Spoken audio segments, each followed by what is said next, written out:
রাজশাহীতে পদ্মা নদীতে ঝাউগাছ বোঝায় একটি নৌকা ডুবে বাবা ছেলে সহ 2 জন নিখোঁজ হয়েছেন। মঙ্গলবার দুপুর 12:30টার দিকে নগরীর পদ্মা গার্ডেন সংলগ্ন পদ্মা নদীতে এই দুর্ঘটনা ঘটে।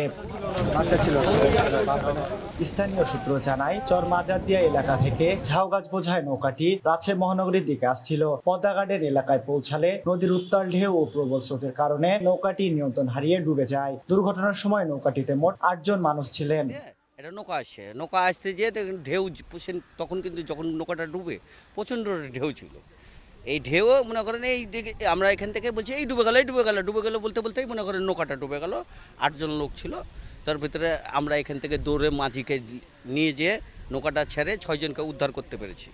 আর 2 জনকে খুঁজে পাওয়া যাচ্ছে না।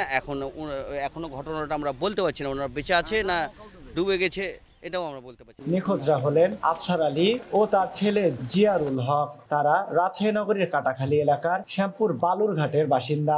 দুর্ঘটনার পর স্থানীয় লোকজন তাৎক্ষণিকভাবে উদ্ধার কাজে অংশ নেন। পরে খবর পেয়ে রাজশাহী ফায়ার সার্ভিস ও সিভিল ডিফেন্সের একটি দল ঘটনাস্থলে পৌঁছালে উদ্ধার অভিযান শুরু করে। আমাদের রাজশাহী বিভাগে 6 জন ডুবুরি, আমরা 6 জন ডুবুরি এখানে নিয়ে আসছি। যে পদ্মায় প্রচুর পানি, খরস্রোতা নদী। এই মুহূর্তে আমরা অবজারভেশন করতেছি যে আমরা পদ্মায় কোন জায়গায় গেলে সেই মিসিং ব্যক্তিকে উদ্ধার করা সম্ভব হবে। আমরা নৌকার ব্যবস্থা করছি, আমরা সেই চেষ্টা করতেছি।